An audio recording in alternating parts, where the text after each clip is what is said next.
ಏನು ಆಕ್ಷನ್ ತಗೊಂಡ್ರಿ ದೇಶದ್ರೋಹಿಗಳಿಗೆ, ಪಾಕಿಸ್ತಾನ ಬೆಂಬಲಿಗರೆ ಅನ್ನೋ ಒಂದು ಸಂದೇಶವನ್ನ ನಾವು ಇಲ್ಲಿಂದ ಕೊಡಬೇಕಾಯಿತು. ಇದುವರೆಗೂ ಕೂಡ ಸರ್ಕಾರ ಗಪ್ ಚಿಪ್ಪಾಗಿ ಕೂತ್ಬಿಟ್ಟಿದೆ. ನೈತಿಕ ಹೊಣೆನೂ ಹೊರ್ತಾ ಇಲ್ಲ, ಯಾರನ್ನೂ ಬಂಧಿಸಿಲ್ಲ. ಆ ನಾಸೀರ್ ಹುಸೇನ್ ಅವ್ರನ್ನ ಕರೆದು ಎನ್ಕ್ವೈರಿನೂ ಮಾಡಿಲ್ಲ, ಅರೆಸ್ಟು ಮಾಡಿಲ್ಲ. ಈ ತರ ಆದ್ರೆ ಏನ್ ಸಂದೇಶವನ್ನ ನಾವು ರಾಜ್ಯದ ಜನತೆ ಕೊಡ್ತೀರಿ? ರಾಜ್ಯದ ಜನರ ಆಯ್ಕೆಯಾಗಿ ನಾವು ಬಂದಿರೋದು. ಈ ರಾಜ್ಯವನ್ನ ರಕ್ಷಣೆ ಮಾಡ್ತೀರಿ, ಈ ರಾಜ್ಯಕ್ಕೆ ನ್ಯಾಯ ಕೊಡ್ತೀರಿ, ನೀವು ಸುರಕ್ಷಿತ ಅನ್ನೋ ಭಾವನೆಯನ್ನ ವ್ಯಕ್ತ ಮಾಡ್ತೀರಿ ಅನ್ನೋ ಆದೇಶದ ಮೇಲೆ ನಾವು ಬಂದಿದ್ದೀರಿ. ನಮ್ಮನ್ನ ಜನ ಆಯ್ಕೆ ಮಾಡಿದ್ದಾರೆ. ಇವರ ಅಡಿಯಲ್ಲಿ ನಾವು ರಕ್ಷಣೆಯನ್ನ ಪಡಿಬಹುದು, ಈ ಸರ್ಕಾರ ನಮ್ಮನ್ನ ರಕ್ಷಣೆ ಮಾಡುತ್ತೆ ಅಂತ. ಇವತ್ತು ವಿಧಾನಸೌಧ ಟೆರರಿಸ್ಟ್ಗಳ ತಾಣ ಆಗೋದ್ರೆ ನಾವು ಯಾಕೆ ಬದುಕದೆ? ಹಾಗೆ ಟೆರರಿಸ್ಟ್ ತಾಣ ಆಗ ಬಿಡ್ಬೇಕಾ ನಾವು? ಆಯ್ತು, ಪ್ರತಿಪಕ್ಷ ನಾಯಕರೇ, ಈಗ ನಿನ್ನೆ ಎರಡು ಕಡೆ ದೀರ್ಘವಾದ ಚರ್ಚೆ ಆಯಿತು. ಎಲ್ಲ ಸಹಮತ ಏನಂತ ಹೇಳಿದರೆ, ಈ ದೇಶ ರಾಜ್ಯ ನಮಗೆ ಎಲ್ಲರ ಹಿತ, ಎಲ್ಲರಿಗೂ ಅದರ ಮುಖ್ಯ. ತಾವು ಆಡಳಿತ ಪಕ್ಷದವರು ಪ್ರತಿಪಕ್ಷದವರು ಒಂದೇ ಇವತ್ತು ಉದ್ದೇಶ ಇದೆ. ನಿಮ್ಮೆಲ್ಲ ಪ್ರಶ್ನೆಗಳಿಗೆ ಸರ್ಕಾರ ಉತ್ತರ ಕೊಟ್ಟು ಸೂಕ್ತವಾದ ಕ್ರಮ ತೆಗೆದುಕೊಂಡು ತನಿಖೆ ಮಾಡ್ತು ಅಂತ ಹೇಳಿದ್ದಾರೆ. ಆ ಒಂದು ಪ್ರೋಸೆಸ್ ಇವತ್ತು ನಡೀತಾ ಇರ್ಬೋದು ಇದ್ದಾರೆ. ಯಾಕಂದ್ರೆ ಏನು ನಡೀತಾ ಇದೆ ಯಾವುದೇ ಬಹಿರಂಗವಾಗಿ ನಮಗೆ ಕೂಡ ಗಮನಕ್ಕೆ ಇಲ್ಲ, ಅದು ನಡೀತಾ ಇರ್ಬೋದು.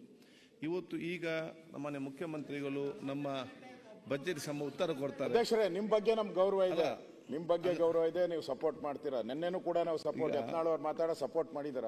ಆದ್ರೆ ಈ ಸರ್ಕಾರ ಎದ್ದೇ ಇಲ್ಲಲ್ಲ, ಕುಂಭಕರ್ಣ ನಿದ್ದೆಯಲ್ಲಿದೆಯಲ್ಲ. 48 ಗಂಟೆ ಆದ್ರೂ ಕೂಡ 48 ಗಂಟೆ ಆಗಿದೆ. 48 ಗಂಟೆ ಆಗಿದೆ. ಪರಮೇಶ್ವರ್ ಅವರು ಒಂದೇ ನಿಮಿಷ. ಈ ಸದನದಲ್ಲಿ ನಾನು ಬಹಳ ವರ್ಷಗಳಿಂದ ಇದ್ದೀನಿ.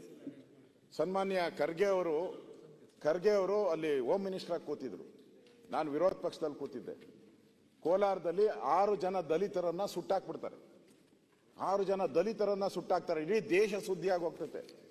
ಖರ್ಗೆ ಅವರು ಇಲ್ಲಿ ಮಾತಾಡಿ ಕಣ್ಣೀರ್ ಹಾಕಿದ್ರು. ಅರ್ಧ ಗಂಟೆ ಹತ್ತಿದ್ದಾರೆ. ಇಲ್ಲಿ ರಾಜೀನಾಮೆ ಕೊಡಕ್ ಹೋದ್ರು ಅವರು. 6 ಜನ ದಲಿತರ ಹತ್ಯೆ ಆಗಿದ್ದಕ್ಕೋಸ್ಕರ ಒಬ್ಬ ಗೃಹ ಸಚಿವರಾಗಿ ಆ ರೀತಿ ನಡ್ಕೊಂಡ್ರು. ನಾನು ಮೆಚ್ಚುತ್ತೀನಿ ಖರ್ಗೆ ಅವ್ರಿಗೆ. ಏನ್ ಇಲ್ಲಿ ಸರ್ಕಾರ ಏನು ಒಂಥರ ಏನು ಕೇರೇ ಇಲ್ಲ ಅನ್ನೋ ತರ ಇದ್ದಾರೆ. ಯಾರಿಗೂ ರೆಸ್ಪಾನ್ಸಿಬಲೇ ಇಲ್ಲ. ಇಷ್ಟೊಂದು ದೊಡ್ಡ ಘಟನೆ ಆಗಿದೆ, ಸಣ್ಣ ಘಟನೆ ತರ ನೋಡ್ತಾ ಇದ್ದಾರೆ ಇವತ್ತು. ಅದು ವಿಧಾನಸೌಧ ಒಳಗಡೆ. ಯಾರು ನೈತಿಕ ಹೊಣೆ ಯಾರು ಒತ್ತಿದ್ದಾರೆ ಅಧ್ಯಕ್ಷರೇ? ಆಯ್ತು ಅಧ್ಯಕ್ಷರೇ, ನೈತಿಕ ಹೊಣೆ ಒತ್ತಿರೋರು ಯಾರು? ಸರ್ಕಾರ, ಮುಖ್ಯಮಂತ್ರಿಗಳು ಒತ್ತಿದಾರ? ಮುಖ್ಯಮಂತ್ರಿಗಳು ಒತ್ತಿದ್ದಾರೆ ನೈತಿಕ ಹೊರೆ. ಮತ್ತೆ ಕೇಸ್ ಏನ್ ಹಾಕಿದ್ದಾರೆ? 505, 553 ಏನು ತೊಂದರೆ ಕೊಟ್ರು, ಇದಕ್ಕೆ ತಳ್ಳಾಡಿದ್ರು. ಪಬ್ಲಿಕ್ ಡಿಸ್ಟರ್ಬೆನ್ಸ್ ಕೇಸ್ ಆಯ್ತು. ಆಮೇಲೆ ದೇಶದ್ರೋಹದ ಕೇಸ್ ಹಾಕ್ಬೇಕಾಯ್ತು, ಅಲ್ಲೂ ಮುಚ್ಚಾಕಿದ್ದಾರೆ. ಕೇಸ್ ಹಾಕೋದ್ರಲ್ಲೂ ಮೋಸ ಮಾಡಿದ್ದಾರೆ. ಮಾಡ್ತಾ ಇದ್ದಾರೆ ಕಾಂಗ್ರೆಸ್ ಸರ್ಕಾರ. ಕೇಳಬೇಕಲ್ಲ, ಇಂಟ್ರೆಸ್ಟ್ ಇದ್ರೆ. 7 ಜನರನ್ನ ಕರೆದು ಈಗಾಗಲೇ ಅವರನ್ನ ಸ್ಟೇಟ್ಮೆಂಟ್ಗಳನ್ನ ತಗೊಂಡು ಇನ್ವೆಸ್ಟಿಗೇಷನ್ ಕೂಡ ಮುಂದುವರೆದಿದೆ. FSL ರಿಪೋರ್ಟ್ ಬರಬೇಕು ಅಂತ ನಾವು ಯಾಕೆ ಹೇಳ್ತೀವಿ? ಟೆಕ್ನಾಲಜಿ ಇಷ್ಟು ಅಡ್ವಾನ್ಸ್ ಆಗಿದೆ. ಇವತ್ತು ಒಬ್ಬೊಬ್ಬರು ಒಂದೊಂದು ಹೇಳಿಕೆ ಕೊಡ್ತಾರೆ, ಒಂದೊಂದು ಮೀಡಿಯಾ ಒಂದೊಂದು ರೀತಿಯಲ್ಲಿ ಅದನ್ನ ಹೇಳಿದ್ದಾರೆ. ಅದಕ್ಕೋಸ್ಕರ ಸತ್ಯಾಂಶ ಏನು ಅಂತೇಳಿ ಟೆಕ್ನಿಕಲಿ ನಾವು ಅದನ್ನ ತಿಳ್ಕೊಳ್ಬೇಕು ಅಂತ ಹೇಳಿ ಉತ್ತರ ಕೇಳಿ. ಇಂಟ್ರೆಸ್ಟ್ ಇದ್ರೆ ನಿಮ್ಮ ಆಸಕ್ತಿ ಇಲ್ಲ, ಅದಕ್ಕೋಸ್ಕರ ಸ್ವಲ್ಪ ನಾವು ಯಾವುದೇ ಕಾರಣಕ್ಕೂ ನಿರ್ಲಕ್ಷ್ಯ ಮಾಡ್ತಕ್ಕಂಥದ್ದು ನಮಗೆ ಯಾವುದು ಕಾರಣ ಇಲ್ಲ. ಸರ್ಕಾರ ಬಹಳ ಗಂಭೀರವಾಗಿ ಇದನ್ನ ತಗೊಂಡಿದ್ದೇವೆ. ಇನ್ವೆಸ್ಟಿಗೇಷನ್ ನಮ್ಮ ಮಾಡ್ತಾ ಇದ್ದಾರೆ. ಒಂದು ವೇಳೆ ಆ ರೀತಿ ಆಗಿದೆ ಅಂದ್ರೆ ಅವ್ರ ಮೇಲೆ ಕಠಿಣವಾದಂತ ಶಿಕ್ಷೆ ಮಾಡ್ತೀವಿ ಅಂತಾನು ಕೂಡ ಹೇಳಿದ್ದೇವೆ. ಯಾರನ್ನು ರಕ್ಷಣೆ ಮಾಡ್ತಕ್ಕಂಥದ್ದಿಲ್ಲ. ಸರ್ಕಾರ ಇದನ್ನ ಬಹಳ ಗಂಭೀರವಾಗಿ ತೆಗೆದುಕೊಂಡಿದೆ. ಅದಕ್ಕೆ ನಾನು ನಿನ್ನೆ ಕೂಡ ಹೇಳಿದ್ದೇನೆ. ಒಂದೇ ನಿಮಿಷ. ಈಗ ಇಲ್ಲ ಅವರು ಗೌರವಾನ್ವಿತ ಗೃಹ ಸಚಿವರು ಅವ್ರನ್ನ ಕರೆದು ಅವ್ರನ್ನ ಮಾತಾಡಿಸಿ ಕಳಿಸಿದಿರಿ ಅಂತ ನನಗನ್ಸ್ತದೆ. ಸರ್ಕಾರ ಕರೆದು ಮಾತಾಡಿಸಬಾರ್ದಾಯ್ತು, ಅವ್ರಿಗೆ ಶಾಲು ಒದಿಸಿ ಸನ್ಮಾನ ಮಾಡಿ ಕಳಿಸ್ಬೇಕಾಯ್ತು, ಬಿರಿಯಾನಿ ಕೊಟ್ಟು. ಏನು ಈ ತರ ಈ ಕೇಸ್ಗೆ ಕರೆದು ಮಾತಾಡಿ ಕಳ್ಸೋ ಕೇಸ್ ಆಯ್ತು? ಒಳಗಡೆ ಹಾಕ್ಬೇಕಾಯ್ತು ಅವ್ರನ್ನ. ಒಳಗಡೆ ಅಪರಾಧ ಕೇಸು ಹಾಕಿಲ್ಲ ಅವ್ರ ಮೇಲೆ, ಅಪರಾಧದ ಕೇಸು ಹಾಕಿಲ್ಲ, ದೇಶದ್ರೋಹ ಕೇಸು ಹಾಕಿಲ್ಲ. ಸನ್ಮಾನ ಮಾಡ್ತೀರಾ ಅಂತಂದ್ರೆ ಸರ್ಕಾರ ಯಾರ ಪರವಾಗಿದೆ? ಸರ್ಕಾರ ಯಾರ ಪರವಾಗಿದೆ? ವಿಚಾರ ತಾವೆಲ್ಲ ಚರ್ಚೆ ಮಾಡಿದ್ರಿ, ಸರ್ಕಾರ ಉತ್ತರ ಕೊಟ್ಟಿದೆ. ಸರ್ಕಾರ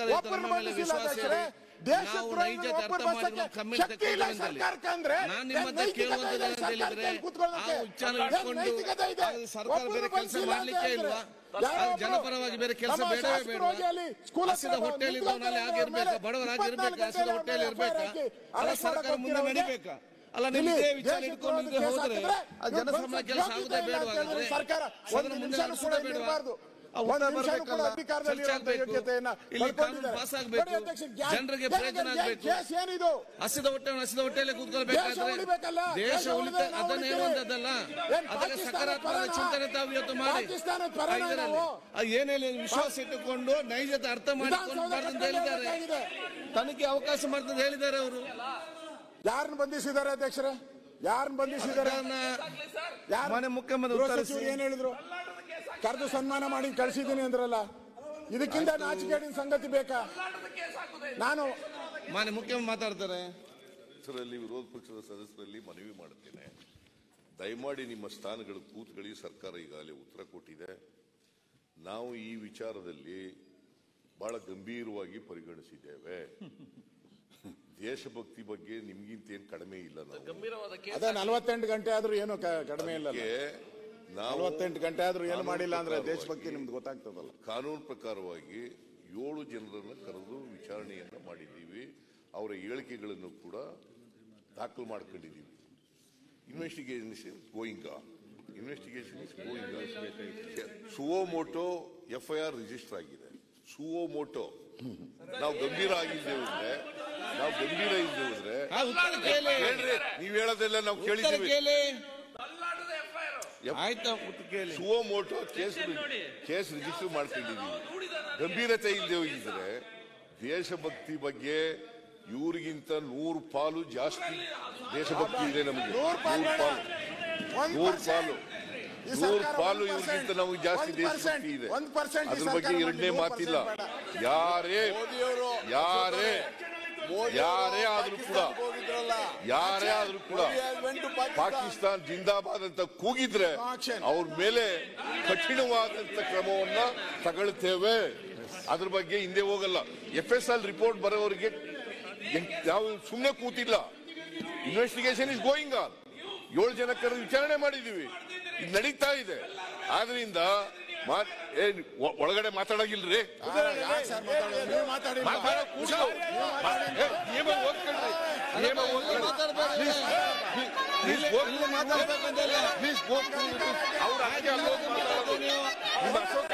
ಮಾತಾಡ್ತಾ ಇದ್ದಾರೆ. ಇಲ್ಲಿ ಮಾತಾಡಬಾರ್ದು ಅನ್ನೋ ಕಾರಣಕ್ಕೋಸ್ಕರ ಅಲ್ಲೋ ಮಾತಾಡ್ತಾ ಇದ್ದಾರೆ. ನಿಯಮಾವಳಿಗಳು ಗೊತ್ತಿರಲ್ಲ, ಏನ್ ಬೇಕಾದ್ರೂ ಮಾತಾಡಬಹುದು ಅಂತ ಇದ್ದಾರೆ. ಮಾನ್ಯ ಸಭಾಧ್ಯಕ್ಷರೇ, ನಾನು ಮಾನ್ಯ ಸದಸ್ಯರಲ್ಲಿ, ಮಾನ್ಯ ವಿರೋಧ ಪಕ್ಷದ ನಾಯಕರಲ್ಲಿ ಮನವಿ ಮಾಡುತ್ತೇನೆ, ದಯಮಾಡಿ ಅವರವರ ಸ್ಥಾನಗಳಿಗೆ ಕೂತ್ಕೋಬೇಕು. ನಾವು ಈ ವಿಚಾರವನ್ನು ಗಂಭೀರವಾಗಿ ಪರಿಗಣಿಸಿದ್ದೇವೆ. ಕಾನೂನಿಗೆ ಕ್ರಮ ತಗೋತೀವಿ. ಯಾರೇ ಆದ್ರೂ ಕೂಡ ಕಠಿಣವಾದ ತಗೊಳ್ತೇವೆ. ದಯಮಾಡಿ ನಿಮ್ಮ ಜಾಗಗಳಿಗೆ ಕೂತ್ಕೋಬೇಕು ಅಂತೇಳಿ ಇವರಲ್ಲಿ ಮನವಿ ಮಾಡ್ತೀನಿ. ಎಲ್ಲ ಸದಸ್ಯರು ಹೇಳಿಷ್ಟೇ ಪ್ರತಿಭಟನೆ ಸಂವಿಧಾನ ಸೌಂದರ್ಯ ಅಂತ ಗೌರವಪೂರ್ವಕವಾಗಿ ಈ ಬಾವಿಯಲ್ಲಿದ್ದುಕೊಂಡು ಮಾತಾಡುವಂತ ನಿಯಮ ಇಲ್ಲ. ಆದರೆ ಒಂದು ಮುಖ್ಯಮಂತ್ರಿಗಳು ಮತ್ತು ಪ್ರತಿಭಾ ನಾಯಕರು ಮಾತಾಡುವಾಗ ಅದಕ್ಕೆ ಗೌರವ ಕೊಡದ ಕೆಲಸ ಇವತ್ತು ಆಗ್ಬೇಕಾಗ್ತದೆ. ಮಾನ್ಯ ಮುಖ್ಯ ಉತ್ತರಿಸಿ.